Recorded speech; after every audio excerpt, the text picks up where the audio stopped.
Welcome back, Trent and Zyori fans. Trent and Zyori are at it again. We've got episode number 163 of the Trent and Zyori podcast. The every other Tuesday hour-long debacle returns again. Today we're going to be talking Omega League, at least the parts of it that have completed so far, and all of the other most recent updates in Dota 2, maybe a little bit of collector's cash action, because that was released not too long ago. Trent's got some hot takes. He's very upset about these cosmetics, and you're going to hear all about it here on the Trent and Zyori podcast. Buddy, welcome back to the show. How are you? You know what? I am a little upset about those cosmetics. I don't even think we talked about that. Oh, are I you? don't know. I just assumed. I was, so I had the anticipation factor because I was at the cottage when it dropped, so I was only on like mobile data, and I don't have that much data. Plus, I'm on my phone. I'm not gonna look at the sets out there. So I'm like, oh, nice. I'm looking forward to getting home and checking out the sets. Wait. You don't have enough data on your phone to look at pictures of the Dota sets?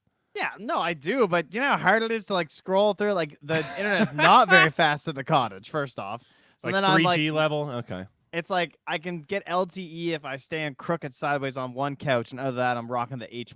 So, Okay. Not worth the effort of getting all those polygons onto my phone screen.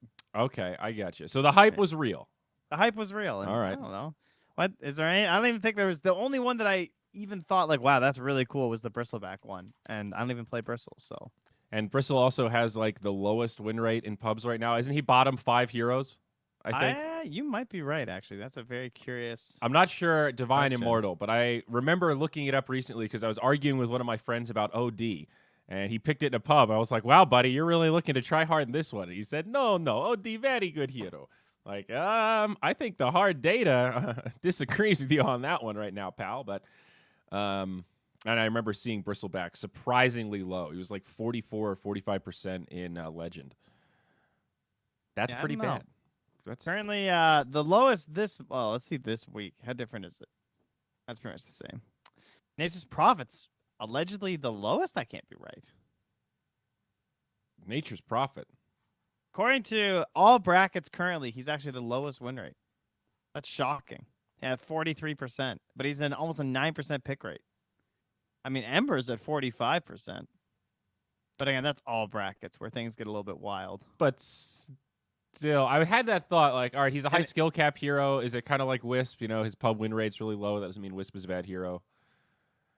I mean, you're not wrong, though, because like Bristleback's actually the worst in Immortal, and he doesn't even show up in the other one. Yeah, there you go. Wow, I can't believe he's dead last. 42.5% win rate in Immortal Divine for Bristleback, and Coddle right behind him at 44. Then Nature's Medusa, Prophet then Pudge. Is the lowest win rate in Ancient? Is that just from people feeding? Is that what happens to his win rate? What, he's the hero that people pick when they want to intentionally lose? Or like, yeah. Like, does that affect his win rate that much? There's no way that hero's that bad. Yeah, that is insane. It's because of Battle Pass abuse, dude. What do you Is mean? that why? What's the he's Battle in, like, Pass 10% abuse? of games, too. Because, like, people are intentionally dying and losing and feeding and stuff. Like, if you're abusing, right? Like, your team loses the whole time, and then the team wins, and then you get to win the next game. Wait. What's the benefit of that, though? Why would you want to? So what you do is you go into a custom lobby, Okay. and you have 10 players, and you know how the lobby has the auto MMR sort? Right? Yes. So you hit that button in your custom lobby, then you make 2 parties out of what it did. So the way that it separated you, and then you both queue at the same time in the same region, either on like one of those like the really weird regions or whatever. And then because your MMRs are so close, the system's gonna put you together because it's like such a balanced set of teams. Oh my god! And then you take turns doing your battle pass stuff. That's fucking genius. If you go into the Dota right now and you just look at like captain's mode lobbies or like and just like all pick lobbies, you'll see abuse. Holy shit! It'll be like battle pass abuse, and it'll have like so like you could abuse it to fix MMR, but they're not even doing that. They're doing it to prevent. So everyone just goes 50-50. It prevents you from losing MMR, but you get free battle pass shit essentially, because you always go 1-1 with each other, right? That's the whole thing. You throw a game, then they throw a game, then you throw a game, then they throw a game. Exactly. Wow. Well, you don't even have to throw games. You can just you can just play unranked. It doesn't matter about the MMR. Oh yeah, it's unranked. You're right. Yeah. So I always forget that you can farm all this shit in unranked. Sorry, I'm a fiend. Yeah, that's a good call. But So yeah, it's just efficient, that's though. the deal. That's still fucking genius. So, but we're looking at ranked MMR, though, with these win rates. That's also why my brain went to that. Yes. So, But yeah, well, that's what people that do. came up because you asked, is the MMR abuse actually having that big of an impact on the percentages here for these heroes? So I guess the answer is no, if they're abusing that in unranked. So why is Prophet the shittiest hero in Ancient? I still don't understand. That's how somehow we went into this rabbit hole, and now we've come back to the surface. I don't know. That seems like crazy low. Are you gonna send Dota Buff a message? Hey guys, I think there's something wrong with your data. Sparky the Wonder Hamster needs another injection. I stand by Nature's Prophet first pick. I'm Trent Pax. No, there's always going to be that level of like pro versus pub, but I mean, He's also the lowest in Legend and Archon. So that's crazy. OD does take the cake in the bottom, Crusader and lower. Wow. A difficult hero to execute with. Sorry, Nature's Prophet. Yeah. So anyway, the collector's cache. All right, I'm gonna go through them one by one. The Enigma one looks like old Enigma sets and is way too many things happening. Don't like it. Bristleback one looks sick. Go Leonidas. Timbersaw one, maybe are my graphics set low? Because it just looks bad on my computer. What am I set on? Video? It looks No? normal to me. I don't know. I'm I on pretty high stuff. Does it look like low res or something? Yeah, it just looks like kind of low res overall. Is that just, I don't know. I'm not that impressed. It looked normal to me. I wasn't blown away by the actual set, but the actual quality of the models didn't stand out to me. No. I do think the Caudal Camel's actually pretty cool, but I like my Moose. And again, it's this other thing of there's just like too many lights sometimes. I feel like the bloom effect is coming from like Battlefield or something. It does kind of feel like sets used to be judged a little bit more by the idea behind it, the novelty, like does it fit the hero, does it look cool, and now looking cool has sort of become synonymous with more particles, more flashing. Yeah. It's the same with computers. Everything's got fucking LEDs on it. My tower doesn't even have a window, dude. I don't want to see the lights. I don't need things blinking. I don't understand the modern age. I rescind my hate of the Caudal one. The Caudal one's pretty sick too, actually. The more I look at it, I'm like, okay, yeah, this thing's got levels. Cthulhu cool. Fat Tide Hunter. The belly looks kind of weird, but all right. That's all right. I don't know. I have better Tide sets. I don't think I'd use it, but I can see the comedy in it. Cthulhu is what it is. It's for some people. What about the Arc Warden set? I mean, it looks kind of okay. I feel like he just has better sets already, doesn't he? Like the one with the dragons on the shoulders. So it's like, it's cool, but is anyone going to pick this over like the dragons? Okay, so I see what you're getting at. Your beef with most of these is that they seem to just have a lot of particles, and overall, they're just sort of side grades for heroes that already have really good sets. The Chaos Knight one's actually kind of sick. All right, maybe I was a little too harsh. I haven't looked at enough of these in detail, obviously. This Griffin's pretty cool. Yeah, but again, doesn't that fit exactly what I just said? How many sets does CK have? How many Griffins does he have, though? I mean, that's kind of cool. Unfortunately, the Griffin doesn't really stand out enough. I guess it has to be like a black demonic Griffin, but it took me a second to be like, oh, yeah, this is like not a horse. Yeah, when you said Griffin, I didn't even realize until I clicked on it in like, big space and went, oh, yeah, it has a tail on the back. The Talons of the Endless Storm. I admit Rubik is just another Rubik. I didn't get that excited when I saw this. I didn't have that like, yes, I'm gonna buy 7 because you get break points. That I always forget that's the real value marketing that they give you. You buy one, you get an extra 2,500 battle pass points. I think if you buy 7, what's the next break point? Actually, I looked at the numbers and now I can't 14. Remember. Oh yeah, at here 14 it is. You get 25 levels. Yeah, so at 7 you get 6K, and then at 14 you get 25.5K levels. Or battle pass points, rather. Yeah. I think I bought 7 last year. Are you going to buy any? I bought 1. No, I have not bought any. I bought 1, and I got the Rubik. That's too bad. It just looks like all the other Rubik sets. I also don't play Rubik. I was really hoping for the Shadow Demon or the Enigma. Those are the only... The Shadow Demon one is also pretty okay. You know what I like about the Shadow Demon one, I will say, is that it is like, it's the opposite of what we were complaining about. There's not too many crazy particles. Like, yeah, there's the fire on the back, but overall, it kind of just looks nice. Yeah. Like, the design it looks different. It's kind of fitting. I don't know. I like that it adds a little color to Shadow Demon, too, because he's got a super dark model by default. So it's neat to see him with, like, some nice purple and reds and stuff. Yeah. Doom, I mean, shout out to you, guy who took risk, or girl, or whoever the hell decided to make another Doom set. I can't believe you managed to get in with another Doom set. Shout out to Way Yes to Star. go, but IDC. All right, so here's my IDC beef with the Doom sets. set. I'm glad you brought this up because this was the one I was saving for last because this I hate. It looks way too much like the Ember Spirit with the hat and the swords. I don't know what the swords are. Maybe it's the Divine Rapiers, but I saw this and went, holy shit, that's Ember Spirit. Wait, are we talking about the Doom set? Wait, did I click on the Ember Spirit set? Oh, yeah, I was looking at the Ember Spirit set. Oh my god, I'm an idiot. I was like, that looks like Ember Spirit. That's because it is Ember Spirit. Well, the Doom set to me is just like... So never mind. Scratch everything I said. Yeah, the Doom set's whatever. I have no opinion. No opinion. Yeah, IDC Doom set. What's after Doom? Sniper? Yeah. Where's the sniper? Oh, I didn't even look at this one. Pirate Sniper. Pirate. Yeah, it's cool. It's cute. I like that it has a theme. Yeah, that's kind of cool. And not really my hero. I saw everyone going a little gaga over the Skywrath. I don't know. It's kind of cool. Are you big on this one? Where was the Skywrath? Secrets of the Celestial? Yeah.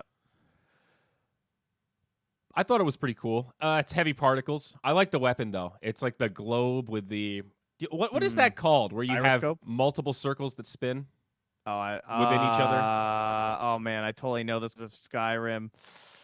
I don't know. I don't think I ever knew. Damn it. What is that called? It's like me mad.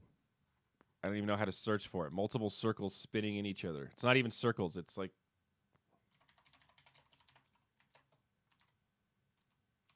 Yeah, I can't think of it.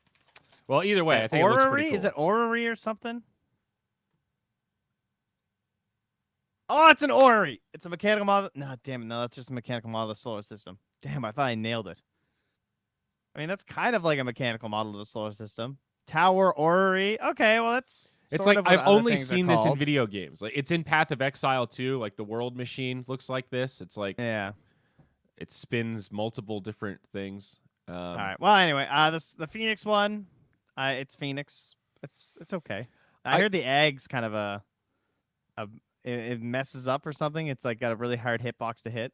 Oh, really? Is it a pay to win cosmetic this time? Yeah, I don't know if they patched baby. it already. They might have. Okay. Yeah, the Phoenix one looks pretty cool. I don't know. I feel like it takes so much for me to be blown away by sets these days, and that's the issue. And with Valve, it's they have to release so many cosmetics now. It's such a fine art. So the Ember set's whatever. It's just another Ember set. All right, let's get into the rares. So we've got the TA set. That is the regular rare. Completely neutral on this one. Yeah, I don't know. It just looks like all the other TA sets that look cool. I mean, it's kind of cool, but I just feel like I've seen cooler TA sets. Steward of the Forbidden Chamber. Yeah, I'm not particularly excited about that one. Faceless Void. This one at first, when I saw the picture, I was like, what hero is that? It's so much green. And I think that's what threw me off. Like, once you realize it's Void, you see the model. But especially if you go to the Gamepedia, like the little screen cap in the picture, it just, there's so little purple. You're like, I don't know what hero that is because Void is so iconically purple to me. He's got a lot of green cosmetics they've been working on for a while, though. So I think this one should be kind of cool, the way to like fit in with some of his immortals. Okay, so you think this will be like a mix and match kind of set? Yeah. The weapon is pretty badass. I will definitely give you that. It's got some pretty cool particle patterns. Yeah, but what about my Battle Fury? Well, it's sort of Battle Fury-esque. That's kind of what I like about it. It loosely looks like it's shaped like a Battle Fury, but it's a green with some extra shit all over it. Yeah, that's fairly true. I think it was the Legion one, one, I will admit, does look pretty cool. So this is the mythical, the ultra rare, massively cool sword. I want to see the animations for like when the banners, like do her wings go up when she press the attack? No. Oh, that's a bummer. It doesn't have any special effects or anything. That'd be sick. I do like the way that like there's like a tassel that like follows behind the sword when you run. It's like the little feathers actually kind of they like stream. They're like ribbons. Yeah, it looks nice when you run. I know what you mean. The trailing kind of cosmetics. Yeah. That looks good. That's neat.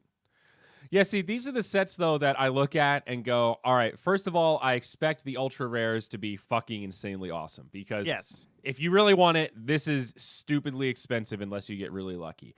Man, I So see all these posts on the subreddit, people buying like 100 and stuff, and I'm just like, man, that's nuts to me. yeah, that to me that borders on like Like problems. abuse. Yeah. So I always calibrate it with, yeah, this set's cool, but what's the expected value on the amount of chests you have to buy to get it? Is it really that cool? I don't know. I can't think of anything off the top of my head that would make me go, yes, I'm going for that. That's an ultra rare. It's been a long time since I've had that feeling. You know, like the Cub Ursa was in that category for me as well. Is it cool? Yes. Is it adorable? Cool. Is it a great meme? Are we setting up for the stupid Aghanims change in a year? Absolutely. But I'm not going to spend $500 to get that stupid thing. I just I don't. think that tiny one to me was pretty amazing. Which is that the bone one? No, Which is the tiny one? that never got in the game. That Oh, set where it that one. changes the seasons every time he levels up. That would be an ultra rare where I might go in. See, but that's what it would require for me. You know, it Yeah, has to same. be this next. It's like game changing. You know, Like I literally have to be waiting for it on the workshop, and it gets in kind of a deal. yeah. The Cube Wisp obviously wasn't an ultra rare. That was a deep unlock in a battle pass. But I think that one is in that realm of ticks the box for me. Like, okay, this is so cool and unique and rare. Even if there's a chance I'm gonna play Wisp in the future, this is worth paying for. Yeah, the only items item I ever felt like I really needed was that like red maple on Treant. That item's dope as fuck.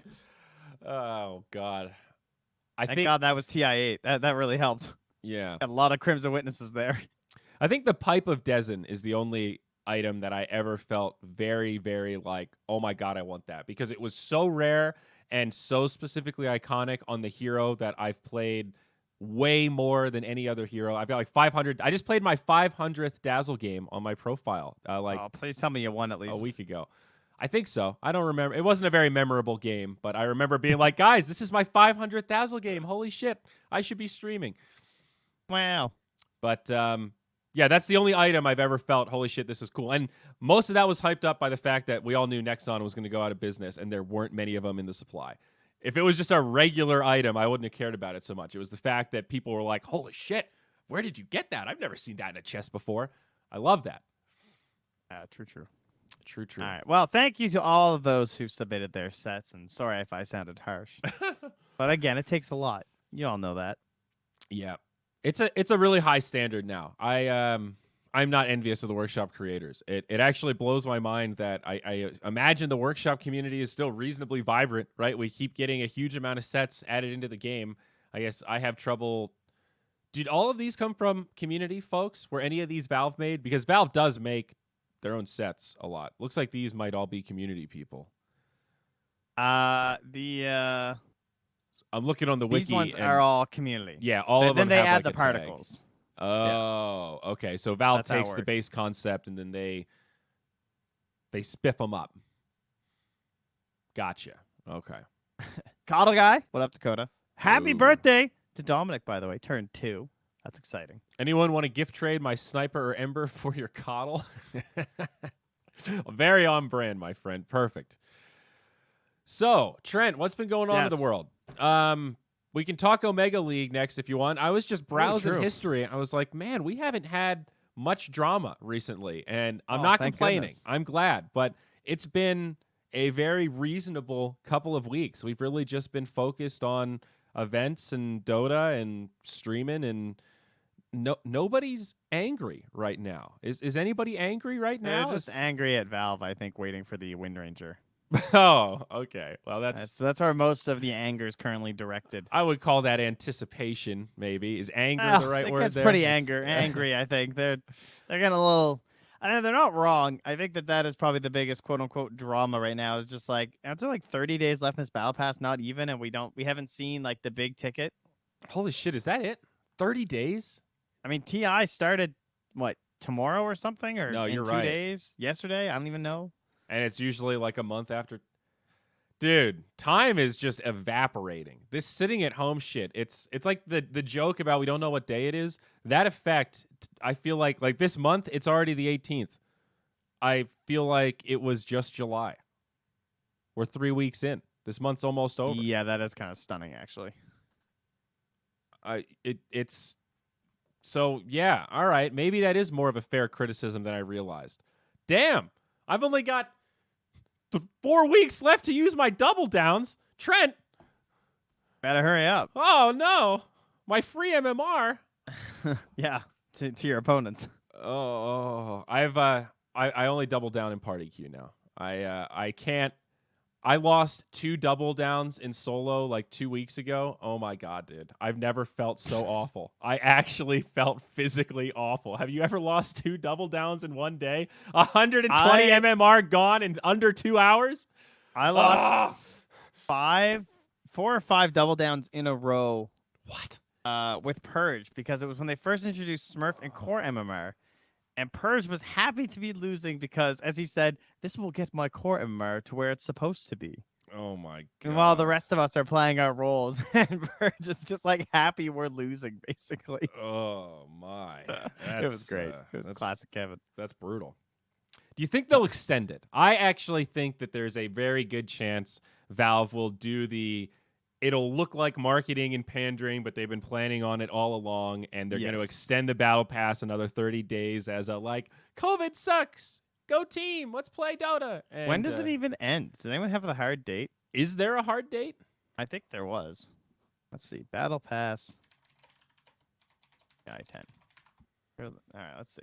Oh, September 19, 2020. So we have exactly a month. The deadline was extended by a week due to the repeated downtime that the game experienced. So on June 20th, they announced the new date, and apparently that is September 19th. It was originally September 12th. Wow. So yeah, it is actually a month. Legit 1 month. Holy shit, dude. I only that makes me really sad. I mean, you can still grind MMR after the Battle Pass, but it really does give you a reason to play. Fudge. I don't really get motivated by the Battle Pass personally. I don't know. I would if I don't really grind for levels. I think it's more fun right now to play. Yes, that's it. I don't really grind for levels either, but I think it changes the environment. Like, all of my friends are more eager to play and more excited. And that part's good. When we're playing, it just feels like there's more going on. Like, people are talking about their cavern crawl, and people are talking about double downs and wagers. High fives. Yeah, exactly. Like, it just... There's an ambiance to the atmosphere that is palpable and different from... It feels like it swings the other way, too. Like, the last 2 weeks of September, pubs are miserable. It's like a Dota depression. Everyone's just reeling from the lack of dopamine hits that they were getting from the stupid Battle Pass and watching that thing level up and doing Riley's reels. And everyone's just in withdrawal from having nothing to open and nothing to gamble on within Dota. It's brutal, dude. Highly recommend going on vacation last 2 weeks of September. Take a Dota break. Go play some Path of Exile. You know. Well, until they extend it. You have to take your vacation after. Do you actually think they'll extend it? I said that half jokingly. No, they'll definitely extend it. I 100% think they will. Okay. All right. That's I'd probably be very surprised if they didn't. I know we talk about like the idea of like so much of Dota exists in this world that we never ever talk about, which is like the low unranked, like the absolute, like the average normal skill of Dota is crazy, right? It's like insanely low, right? Yeah. Like what percent of matches occur at like 90%? I forget. It's something insane. Or sorry, occur at the average MMR. It's some crazy percentage. I'm sure it varies by region, but I think most people visualize it wrong because in your head you kind of think of this bell curve that's a relatively even distribution, and you think of, okay, maximum MMR is like 9K, 10K, 11K, whatever. Big outliers on that end. Some people are, literally at 50 MMR, and so 4K somewhere in the middle. It is really skewed to the left. The average MMR is way closer to like 2K, probably sub 2K, and if you're 3K plus, you're way above 50 percentile in terms of the average player base. If you're 4K, everyone looks at you like, you're just an ancient 4 in America. Yeah. That's not that impressive. But relative to the player base, you're pretty high up there, especially in NA. I think NA skews even more because NA has a smaller player base, but we still have the same top-level MMR because we still have pro players playing on the servers. But it's that middle gap of like 4K to 8K that is fucking barren relative to C, China, and Europe. So, Yeah, I don't know. I don't think all badges are created equal. I actually think like ancient in North America means more than ancient in Europe. Am I Then crazy? ancient where? In Europe, but in basically any other like I think it's the other way Europe around, or C. isn't it?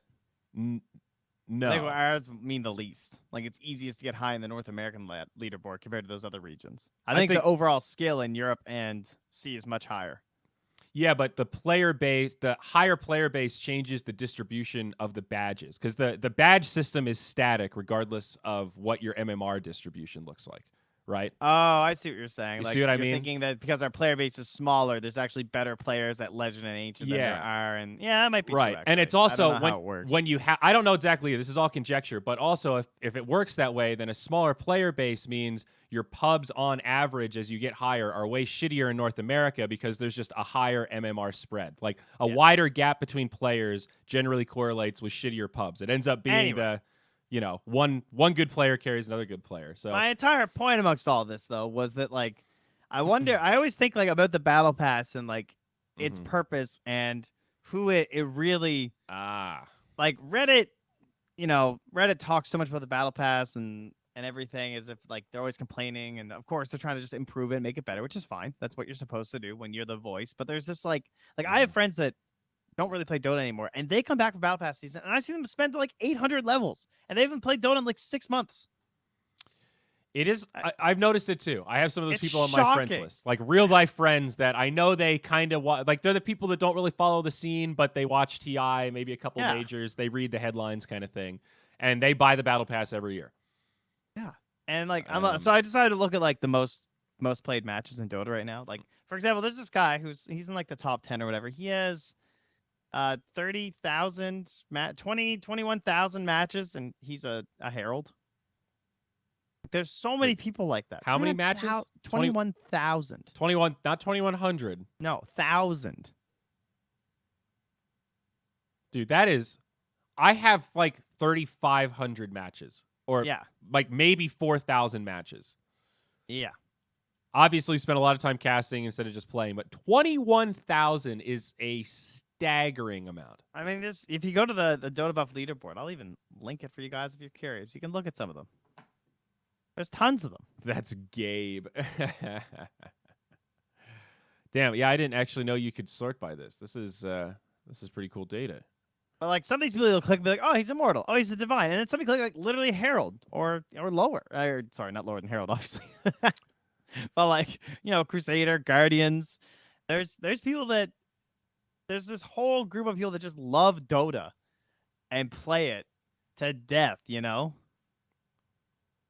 Wow. I don't know. And I guess so it's maybe a little misleading relative to pro players because a lot of them have Smurfs in multiple accounts. But as I'm scrolling down, I noticed the first verified account is Miracle with an E.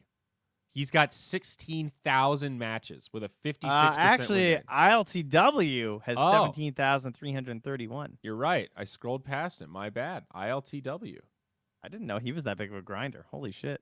Again, yeah, it's like that is a staggering. He's 9th in CIS. Oh my god. Okay, so how many hours are we talking here? All right, so let's say like your average, including draft and everything. What is an hour fair? 40, maybe a little shorter. Is that too long? I mean, it depends on the meta. I think a 47 or 8 is probably fair. We'll go with 45. Nice round number. And ILTW, he's got 17,331 matches played. So that's 779,000 hours. So if we divide that by 24, oops, I multiplied it by 24. God damn it. Okay, divide by 24. There's what? How is that possible? That can't be. How can he have 17,000 games played? That can't be right. That the math doesn't check out. Oh, I was combining hours and minutes. I'm an idiot. 45 minutes. That's insane. That is so much time. 45 minutes per match at that match. That's that many hours. Do I need to get out the calculators, Zyori? Yeah. Dude, this is blowing my mind. This is a staggering amount of time. How is this possible? All right. So it's 800,000 hours divided by 24. That's 32,000 days. What? Yeah, pull out the math. I'm like baking my own noodle here. All right. This is live NA math. All right. So 70,331 matches. Matches played. All right. Yes. Let's So say we're 45 those minutes by per 45. match. Yes. All right. So that gives us 780,000 essentially minutes. Minutes. So we're going to divide that by 60. Oh, yeah. Right? Did you not do that? No, you want to multiply. And then we're going to divide 60. What? No, divide by 60. Oh, okay. Because we're turning it into hours, right? Okay. All right. Yeah. You're right. Divide it by 60. Yeah, so that puts them at like 13,000 hours. That makes way more sense. And divide that by 24 is 541 and a half days. Okay. That's nonstop Dota. That's what I was trying to do. Yeah. That's still insane. That is so much Dota. Because Dota 2 has been out for how long? 10 years? The crazy thing is that like some people have those hours and this idea of like, I mean, I have a lot of hours, but I have not played that many games because so much of it's casting and stuff. I mean, I have 9,674 hours. God, that's insane. 541 days of Dota. So 541 days of Dota over like 8 years. That is a full-time job right there. I guess it'd be over 10 years, right? Oh, I don't. Yeah, when is the official date? That's what I was trying to figure out. Like, when did Dota become publicly available? Was it 2010? Was it? I don't think it was that early. I think that was when some private invites went out. I guess it's a weird cutoff because the invites trickle out endlessly for so long. I guess so. We were officially released in 2013. So I don't know, minus 2 years before. 541.59375. Wow. God damn, dude, that's a lot. Good and for so him. Who else is a grinder? Let's see. You mentioned Miracle. Yeah, he was just shy. He's like 16,000 or something. And as you said, Smurfs and stuff, I suppose. In fact, they're the only two on the top 100. Yeah, can you not load past the top 100? I don't think they. I don't see a next far. or anything. Okay, that sucks. Well, damn, dude. So was the question though, like, does the battle pass actually achieve its job in terms of getting people hyped about Dota, playing, spending, and just otherwise being engaged in the ecosystem? I wish there was some way to do an experiment where you could gauge viewership in Dota during the TI season, but not just TI. Like, does the battle pass also buff up viewership for everything else? Like, are there just more eyeballs on Dota and people watching Dota? There must be, right? Like, there must be at least some of these people who are like loading up and waiting for a game, and they open the watch tab and they're in their big long queue and they see Omega League and they go, "Oh, what is that? What's a pro game?" Well, it must increase. Definitely.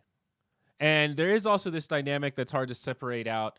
Like, the last major of the cycle is always going to draw more viewers than any other major because it's just more relevant to the DPC. It's going to be the final cut of who makes it, who doesn't. It's going to be this last big look we get at the teams before the international. It just feels like it carries more weight, even if it's the same prize pool and same point distribution as all the others. And that, that's part of the TI hype. Yeah. So, I think it does, man. I mean, from my anecdotal experience, everyone that I know that's somewhat into Dota dives headfirst during this time of the year. It's just such a, I don't know, it just blows my mind of how much it is. Like, it's such a crazy amount of money. What are we at now? Let me find the current number.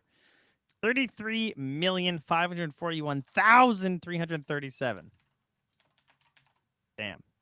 So then let's do the fun part of that math. This is the best part. 541. 337, and then we multiply that by. Oh, I'm gonna do this wrong. Oh yeah, multiply that by the collector's. So if we multiply that by 4, that means the total amount spent, because that's 1/4 of the money made, right? Yes. So when we multiply that by 4, that's $134,165,324 have been put in to a battle pass. Yes. That is a big number there, my friend. I'm going to look at the GDP of countries. Find the lowest GDP. Damn, we are so close to breaking it, man. Right now, we are less than 1 million away, or like 750,000. And we will officially have broken TI-19. Or TI-9, rather. Sorry, I was reading Tuvalu is the world's smallest national economy with a GDP of about 32 million because of its very small population, a lack of natural resources, reliance on foreign aid, negligible capital investment, demographic problems, and low average incomes. Yeah, dude. That's the country that owns the code .tv. Oh, you're right. They That is charge them. a premium for the domain. It's like $40 a year to own Zyori.tv. Good for them, dude. Bolsters their economy like crazy. You know, that island, their big problem is what to do with all the trash. I was reading about it, and I think a third of the island is the airport, a third of the island is the dump, and then the rest of the third is where all the people live. And there's no space to do anything. All you can do is sit on the beach, go fishing, or drive your motorcycle around in circles on like the 3 roads that they have. But I think you can drive your motorcycle on the landing strip at the airport if you really want to tear ass and rip down. Oh, thank goodness. Yes, I forgot to subtract the 1.6 million. Thank you, Ryan the Raven. So my math wasn't 100% accurate there. So we'd take away about you were close though. You were in mil. You were in the realm. Yeah. Oh, sorry guys, it's only 128 million that everyone's put in basically. Well, shit, dude, we're gonna do it. Is there any way that the next TI breaks it? I actually think TI 11. Oh, I mean, aren't they just gonna combine this into 2? Well, like, don't you think when TI-10 eventually is announced, they're just going to do another battle pass, and they're just going to add them together, and it's going to be some crazy huge prize pool for TI-10, and then finally, we don't have to keep this dick measuring contest because we basically cheated by doing it for 2 years, and then that way, the next one can just be capped at 30 million, and we can finally just stop this nonsense? Trent, that is fucking brilliant. Yeah. Somebody clip that. The play. And somebody send that to the man upstairs, because I think that is 100% the play. It's like, I mean, I've talked to talent about this for years. We've all known that this is coming, right? It's a thought experiment every talent has run over in their head. What happens when we get to the international that doesn't break the previous record? And at TI5, we had this conversation, and you can argue for ages what number TI it is that it's going to happen. You know, is it 5 years? Is it 10 years? But it will happen. And there has to be some sort of marketing strategy to prevent the fueling of the fire that is the dead game meme that can start to take hold and discourage people and begin the unraveling of some of what we've built. But that's a great cheat. We just go fucking crazy for the 10-year anniversary, and then after that, I mean, 30 million is a reasonable cap. I would even argue that might be too high. 25 is a completely reasonable. I think 20 is a reasonable cap, but we've just gotten, like, the beast has grown. Yes. I'm down for 30 mil. I think that that would be the play, personally. Yeah. So, but how do you do the cap though? Do you change the model? You take any extra money that comes out goes into the DPC season next year. Oh, so it's like rollover minutes. They just get pushed forward. Yeah, but it goes into like the regional leagues throughout the year and not TI. Okay. So it helps support the lower tiers. I see. So the cap isn't the cap on how much money we can raise. It's just the cap on how much actually goes to the TI prize pool specifically. Yes, and then we don't have to have this like number in the tournament. You know? Yeah. All right. I like that. I mean, this DPC system, I guess, was a step down that road. The regional leagues, I mean, that have now been postponed thanks to COVID. So who knows if they're ever going to happen leagues. Yeah. But they were the beginning of this kind of model that you're talking about, where it's not exactly capped, but that distribution gets spread, and it's beginning the change of, we don't have to have all the money in this one giant tournament. And it is sort of an interesting conversation. I mean, a lot of people have been talking about this as of late, critically, that this model is pretty bad for the long-term ecosystem. And it's not all bad, right? It has benefits and negative sides. One of the benefits is that this has been really effective marketing. I think if you look back historically 100%. Over the last 10 years, every year breaking our own record for being the largest tournament in esports history by prize pool is a big fucking deal. That is a hook, so to speak, that matters in terms of PR and mainstream media. And that marketing is very valuable. I almost said intangible, but it's pretty tangible. And it's pretty impressive. And the storyline that most of it's funded by the community makes it all the more exciting and newsworthy, right? So it's not all bad, but I agree that it has diminishing returns, and now it's gotten so large that it's kind of out of control, and spreading the love is certainly a good thing. I I think there are definitely issues if all of the tier 1 players that draw the majority of the viewership are all millionaires that have the ability to tell basically everyone to fuck off if they don't want to play. It gives the players in some scenarios all of the cards. And that's not necessarily bad, but it just creates an interesting power dynamic, right, Trent? Well, I mean, we all know the players control everything, and I do think the players should control everything in the end. That is good to me for the most part. I know that some team owners have a problem with that, but no, I think I prefer this way. It's good for it to skew that way. I guess it's just, I don't know how to articulate it properly. Financially, it just becomes a little bit weird when it's that lopsided. You look at the spread of where the money lies, and it's not even exponential. It's whatever the math word is past exponential, and it's everything. We could talk to an economist about it, and they could probably articulate better than I can as to why that's probably not good for long-term ecosystem health. Unless the players are generous and reinvest some of that money back into the space, right? That is which an option. some of them have been and doing, some of them thankfully. have, right? Yeah, good stuff, everyone. Thank you. That's what I mean, where it's not all bad. It just puts us in a scenario where, I'll tell you one thing about all this, though, and that is that I think Omega League are doing Valve a humongous favor when it comes to the next season right now. Am I right? Like, yes. This is literally the fucking classic Valve. Valve, I don't see how anyone is going to run these miners. Why would they want to run these miners? I don't want to bid on this miner because I know I'm just going to lose this miner. Well, what do you mean? Well, I can't even guarantee what players and what teams are going to be at this miner because in the previous year, the system was that it had to be basically, you had to pray that someone screwed up their qualifying in the tier 1 teams and they'd show up at your miner. That was all you could hope for. People still bid on all those miners. People still ran all those miners. And now we have these secondary leagues that everyone's like, I don't know if there's going to be viewership for this shit one. Like, what about these teams that, the 8 to 16 teams? Omega League, just do it. They literally run a DPC regional right now and have 13,000 English viewers watching Slacks, which I think definitely helps for sure. Slacks and Lacoste, I think, are currently casting. And it's just like, Valve gets so, they just like, I don't know what it is about this community, but they're so giving. They make Valve's life so easy. Exactly. I think we talked about We Play a little bit in the last podcast. I don't remember how deep we went with it, but and I'm struggling to remember what's public knowledge and what isn't right now. So I'm fumbling because I don't want to say the wrong thing. But I don't really get what We Play's model is right now.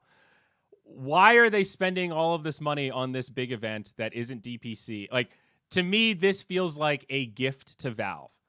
Like, kind of what you just said. Like, I feel like Valve saw this announcement and we're sitting in their office just like, sweet. Thanks for the free marketing, guys. Sounds awesome. Can't wait to watch this event. Like, it really... They've run a mini TI and somewhat proof of concept for it's sort of the regional leagues. It's more of like a TI type event. It's a crazy amount of money. It's a $600,000 prize pool. Like, yeah, cool. Thanks, guys. We're happy for you to do a major event and we don't have to match the prize pool. These DPC events, Valve has to pay for half of it. It's just insane. Like, this Immortal League has, 12 top EU teams. And then below that, in the Divine, you have another 4, 8, 12, 16 teams that will be playing in that whole section. Once it gets to the playoffs and everything. It's bananas. So what's your point with all this? Truly bananas. That my point is that the reason why that Valve, like, people complain about like Valve and I guess like people complain about Valve not making this like perfect system ever, or like what are we gonna do the next year and how Valve like experiments or whatever. But like it feels like Valve could just kind of do anything because people just keep throwing money at Dota, and I don't know why, and I'm not sure they know why. Okay, I see. So you're saying that like it's easy to be critical of Valve's decisions because we have to remember from their perspective, they're working in this system where organizations keep making decisions that make zero financial sense and keep really benefiting Valve. Valve have never had to put their foot down ever. I guess is what I'm kind of getting to. Okay, like, yeah. It's like if you're like struggling, like say you're like Riot and you're like, okay, we need to make a really good league and we want to control everything and we're just gonna do it because that's how this game is guaranteed to grow. That is a route you can do. But why would Valve ever do that if people are just doing this stuff? Right. If they don't have to lift a finger. And I think Val were watching that like, we put a lot of effort into TI. Maybe maybe there's a crossover here that makes a little more sense. That's already started with PGL. That's true. I mean, I guess I never would have expected someone to come in and be like, yeah, we're going to do our own TI since no TI is happening. Like, oh, okay.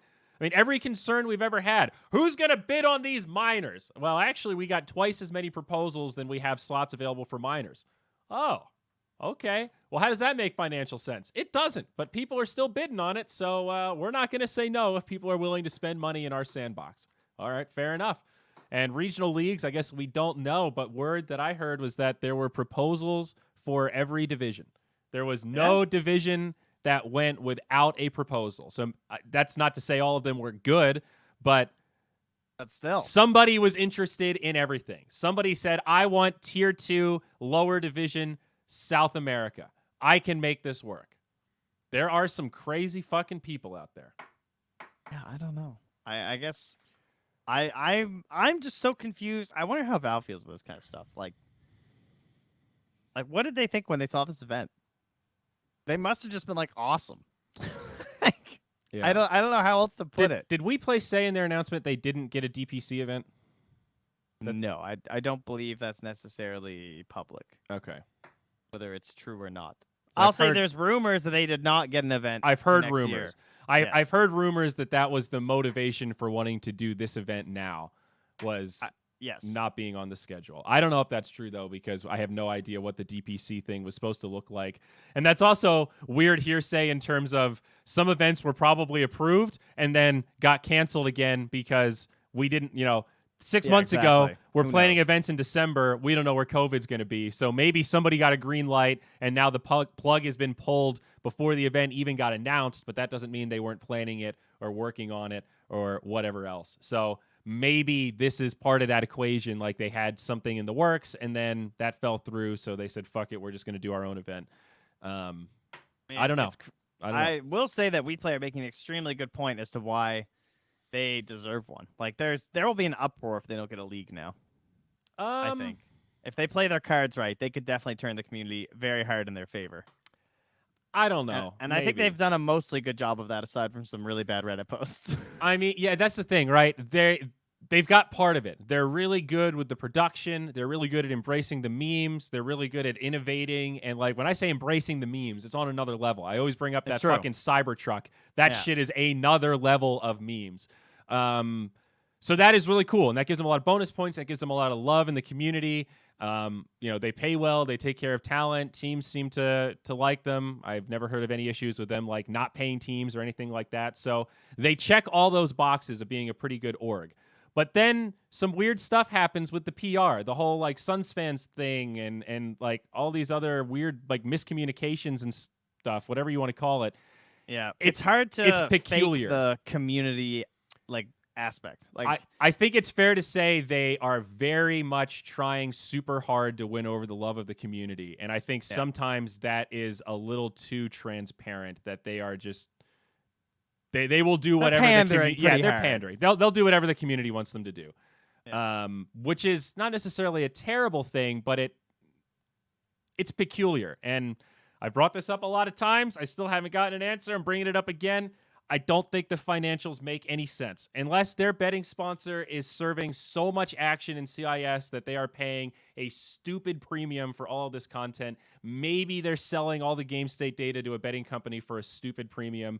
But I can't fathom how they are making the budgets on all these events. And the thing that irks me, Trent, this was brought up on Reddit when they did that AMA. Somebody framed a really nice, well-thought-out question that all this is amazing, but seriously, how can you afford this? I'm worried about your company if every event that you're doing is operating in the red. And they basically replied, we're fine. We have investors, winky face. Yeah, I remember that. And I just read that like, dog. Come on, man. You can't do shit like that. Like, especially the winky face. It's just there's something isn't right, man. Something doesn't sit right. And I don't know what it is. And maybe it's just me being overly paranoid. Maybe it's because we've been burned by these fucking Northern Arena assholes, these GESC assholes, these who are the Southeast Asian guys, Fallout Gaming assholes. Oh, yeah. There are a lot of people that have come into Dota and said the right shit and suckered us in, and then they've fallen short and they've left us holding the check. And WePlay hasn't done that yet, but maybe I'm just old and jaded and I'm projecting shit. But I don't trust anyone. I really don't anymore. I mean, they ran how many Underlords events? How many Artifact events? They've really dipped their toes in everything. So something just doesn't add up. And I think that NEOM or NOEM, the Saudi Arabia stuff that we talked about in the last podcast. Oh yeah, Omen, I do think that is Neom, Neom, that's it. A relevant, like, tangential part of this conversation of we should start to be asking where the money is coming from, because we are seeing time and time again across multiple esports that people with bad money are trying to spend it in esports so that they can wash it and turn it into good money / get positive PR hits with their charitable donations. And again, I'm not saying WePlay's doing anything like that. I'm just saying that we need to be more cautious about vetting sources of money as we move forward, because the history is not great. And that's true. I saw that Blast pulled out as well, just like Riot did, eh? I guess so. Their CSGO tournament. Yeah, I guess some of the teams made some publicly and some quietly complained, and they ditched them as well. Yeah. I don't know. I don't know where to draw the line with all that shit, but things make me nervous, man. I've gotten to the point where if somebody's taking half my money for that tournament up, waving big checks around, my first thought is, okay, why are you paying 3x what everyone else is paying? What's the catch here? I've never met someone who is just generous and is willing to pay 3 times the market rate for no reason other than they're a nice guy. That just doesn't exist in business. I don't mind seeing like 1 or 2 tournaments like this, but then like I gotta wonder with all the Underlords and the Artifact tournaments and the triple-digit viewership for some of those things, and they're still flying people out and paying all that money. It's like what is your end goal? And it is hard to balance, because what is just experimental marketing? There is like a totally fair argument to be made for, we believed in Artifact, we wanted it to work, we thought the only way that there was a chance for it to work was that if we went hard and invested in, the best talent on site, we wanted to be the tier 1 studio, and it didn't work out. We lost a lot of money on it, /shrug, that's business. And like, that is somewhat reasonable. A lot of companies lose a lot of money in research and development every year. That's kind of how innovation works. Yeah. But you're right. When you look at it historically, it's just like, they got a bag of win pretty soon. Again, this money has to come from somewhere. When you're comparing it to a battle pass that's making $130 million and you see what Valve does, that's where you just kind of be like, yeah, what's up with this, guys? Yeah. So I remember Valve. Oh God, I wish I could remember the exact numbers, but I just remember that I was having a conversation with Bruno once, and he said, "How much do you think it costs to put on TI?" And I remember I was way under. That's an interesting question. How much does it cost to put on TI? Not including prize pool. Just I think if I remember correctly, the catering was. I don't want to sound stupid. I want to say it was ridiculous. Because at those events, I don't want to say the wrong numbers. Well, but like a coffee earned for like an hour in a room is like $100. Yes, and there's like 4 of them. So exactly, it's all unionized. So you have to buy all of the food through one source that's connected to the hotels or the venue that you're using, and the prices are egregiously monopolistic, like 5x what you would normally pay for stuff. I'm sure it was in the millions for the catering for a 3-week event for those. Yeah, I'm pretty sure it was over $1 million for it was like just the Key Arena. Or just the Rogers Arena. I think that's reasonable. I mean, it's unbelievable. And then you start combining the airfare for everyone and the hotel rooms for everyone, and you're not getting a discount on these hotel rooms. Like, it's not like they're gonna, maybe you'll get a little discount for the group block, but it's not much. Yeah, and I mean, they're expensive hotels as well, right? They're not putting people up at like the budget 3 stars. We're staying at you get the nice spot, Marriott's and stuff. I had a corner room. The TI I worked, they step it up. They're doing I mean, what do you think the laundry bill is? Oh my God, doing laundry through the hotel for every talent, every player. Yeah. It's like $5 per pair of socks to get them washed. I think to get a shirt pressed is like $20. I mean, it is. That's the kind of stuff that is so egregiously expensive. Internet for everybody. What do you think their internet bill is through the hotel for 3 weeks to basically own the internet in the downtown Weston of Seattle? I can remember them upgrading hotels' internet on their dime. We'll just pay to run a fiber line in here if that solves the problem. Okay. So You yeah, guys can even keep it. I don't know. Like my ballpark, 20 million, 25 million to run a TI, something like that. That might be. That's a shot in the dark. I don't know if that's over or under, but I want to say it was over 20 mil, but I hope I'm not completely wrong. But that sounds correct between the production companies and everything else. yeah. Oh yeah, that too. Yeah, unions, I mean, contractors. it's an insane amount of money. I mean, they used to do business flights for everyone too. Oh yeah. For the I forgot. players See, that and never stuff. registered for me because it was always like, oh, it's an hour and a half flight from LA or Denver or whatever. But yeah, most of the people coming in are international. China business flights, CIS business 15 flights. grand per team from China or South America. Probably even more. Yeah, probably more than that. Actually, yeah, some of those business class flights are like 10 grand a piece. It's wild. But yeah, I mean, I'm loving the Omega League. That's all I want to say. I'll say I'm loving it, and I hope that they get more tournaments, and I hope that whatever they're trying to achieve, they get. Because I'm a big fan. Now, I guess it is a partnership too. It's not just We Play. We've only said We Play over and over, but it's also Epic Esports too. Yeah, this specific which is, of event, the Epicenter League. I mean, We Play has done a lot of standalone events, so I think that whole conversation's still relevant. But you are right. In context of Omega League, there are multiple hands at work, and it's, as we talked about before, a little bit different. It's with the teams kind of involved on another level, not just, hey, we're paying you to play for prize pool. They're, I guess, a little more involved at the upper level. Tortellini wrote a little write-up about it that was, I guess, I don't have the knowledge to be able to fact check it 100% to say that aspect of it, but what he wrote up, it sounded pretty good to me in terms of how the ownership was set up a bit differently than what we used to. Oh, for Epic? Because he used to work there, right? Yeah, for the Omega League specifically.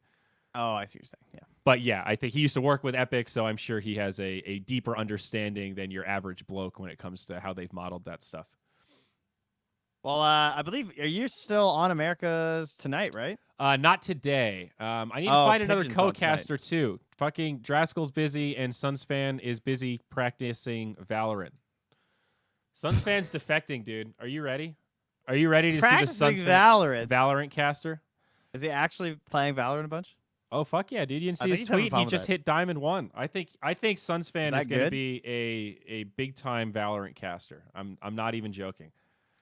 I think Sunsfan was ready to defect and go to Artifact. That game sucked. Then he was going to defect and go to Underlords. That game sucked. And I was like, all right, Valorant, here we come. I like shooting heads. The old man is at it again. Go Sunsy. He's back. Yeah, he's back in the saddle. All right.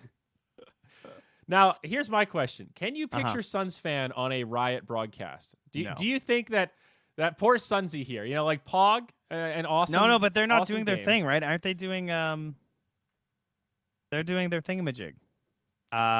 Third party. They're not setting up a league. For now. Now. True. They're going to let everyone build the esport for them smart. I'm just saying, you're diving into an ecosystem where you know who the overlord is. Whether it's third party now or first party, doesn't really matter to me. It's you're in Riot's wheelhouse. They will fine you for saying the wrong word. I cannot wait. As Archie says, good. Every game that he covers dies. Oh, poor Suns fan. It'll be interesting to see. Played Valorant. Is it fun, guys? I haven't played recently. I've been playing way too much Dota. I think it's fun if you like that kind of game. If you like Counter-Strike and you enjoyed Overwatch and you kind of have that, Counter-Strike with spells. That sounds like it could be fun. If you've had that thought process, then you'll probably enjoy Valorant. If you've played Counter-Strike and gone, yeah, this game's way too hard, I don't like it. If you played Overwatch and went, yeah, these spells are really fucking stupid, then I wouldn't bother trying. Because it really does feel like a hybrid between those two games. Jax was playing with a tablet pen, and a keyboard. That's hilarious. I saw that he tweeted that he was playing with Tablet Gamer, and I was like, oh, I wonder why he's streaming. I didn't click on it, though. He's actually playing Valorant. Wow. That's dope. That's impressive. I did see that on some advertised stream. But anyway, I need a co-caster, dude. I'm actually scraping. Draskell's unavailable. Drop names, guys. Yeah, who should Zyori get? Now, remember, most people are in Ukraine right now. That's the big problem. All of my go-to co-casters are occupied. So Trent's out, Draskell's out, Sunsfan's out, everyone is out. Like, there's no Jenkins, no BSJ, no Lizard. Everyone's I need an I mean, analyst. Peksu. I said Peksu. I think Peksu might be the play. I don't know him at all, but I'm going to have to shoot him a message. I think he's... Purge is doing ESL 1 Thailand. Yes, so he's Purge... actually busy. I didn't mention Purge, but he's also busy. Yeah. Cap, also busy. Lacoste, yeah, also there. busy. Gary B, not really an analyst. Yeah, it kind of is. Gary B would work. Might be able to get away with it. Yep. Gary B he could definitely help cover a couple. Can he of cast him? I asked Brax. He said no. There's another one you suggested. Gunner and Sammy Boy. I think they both be hilarious. Gunner and Sammy Boy. Yeah, dude. Are you serious? They would be so good. Oh my God, that would be something. Let's see. Let me scroll up. The problem is, am I casting any of their games? Because that would ruin. I am. All right, so they're out. I still need somebody else. Yeah, but like your next game is Business versus the Boons and Goons. See if they cast that. Yeah, all right. I'm open to suggestions for my second series, Quincy Crew versus 4 Zoomers. That's like a legit series, dude. I need a legit co-caster for this. Oh, can I come for that?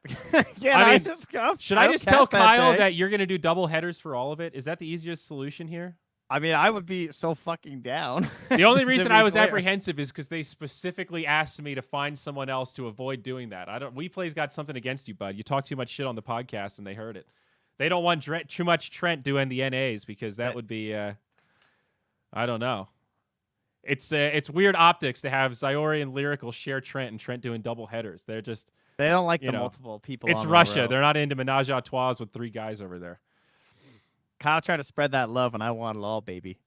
All right, I'll shoot him a text and let you know. Maybe that's probably the easiest way to handle this. If not, I'll shoot Peksu a message. I also don't know if Peksu can cast on NA times.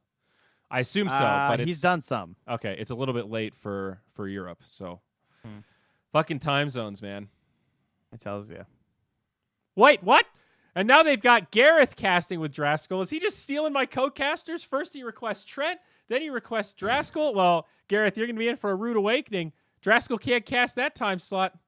Yeah, I saw that listed, and I was like, I don't think that's happening. Good luck to you, buddy. Oh, man. What a mess. Is there anything else in the news, though, Trent? Anything else going on in Dota? It really, everyone's just on summer vacation right now. We're all just playing pubs and hating on each other. Watching Dota. Watching Dota, playing Dota, man. Voting for Witch Doctor Arcana. Mm-hmm. I just opened Twitter and saw that Fwash just tweeted something. Her custom Capri Sun and gun, Witch Doctor. Excellent. Yep. But yeah, vote Witch Doctor.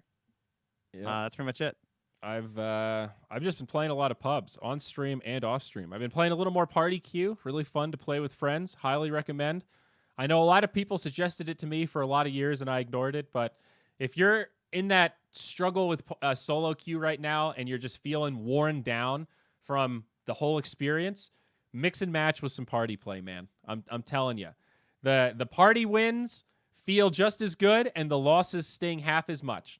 Because you got your buds there. A lot of the losses, you're like, well, we did our thing. Our teammates wouldn't work with us. There's only so much you can do. At least the 3. Like, you can still combo with 3 people. You can still take over a game. I would avoid the 5-man queues. I think those tend to be hard. But get 2 of your buds. Get out there. Play a little party Dota. Highly recommend. It's given me a fresh perspective on playing pubs. And go watch more of the NHL playoffs, even though the Leafs are out. Because you can watch NHL games all day, guys.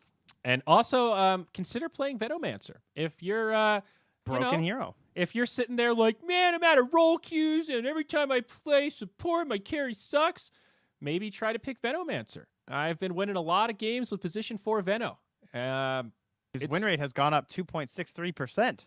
It's pretty easy. Disruptor, if you can resist the temptation to leave the box, also pretty good. You can do some work.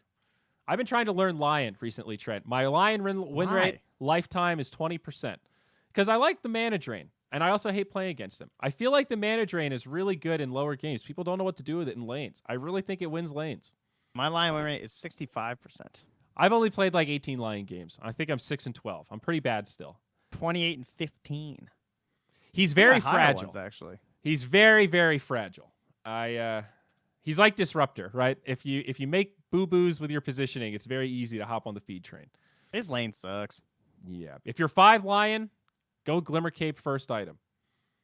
Do not rush Blink as 5 Lion. That's what I'm getting Aether, I think, might be better than Glimmer. Okay, Aether is fine. Don't try to go for the Blink Ags rush if you're position 5. That is a game loser, folks. Unless you're balling really hard. If you get both those items before 30 minutes as a 5, maybe you're okay. That shouldn't happen. That should never happen, but pubs are weird. They are indeed. Okay, I have to go. My wife needs to head. Okay, buddy. Baby. Good podcast. We'll see you next time, folks. I'll let you know about casting, pal. Okay, well, I will be on tonight at the Ooh. very least. I'm doing Quincy Crew versus Pace University, which was one of the university qualifying squads, which is the second series today. So they'll probably be starting at like 8 p.m. Eastern-ish, as the first series will be the Business Associates versus Booms and Goons with... Oh, wait, I'm on the wrong day. Damn it. I will be casting Beast Coast versus Team Brazil tonight. Which is, again, the second series. And the first series is actually 4 Zoomers versus Pace University, which is Killer Pigeon and Podcat. So there you go. Perfect. I'll see y'all in the NA region.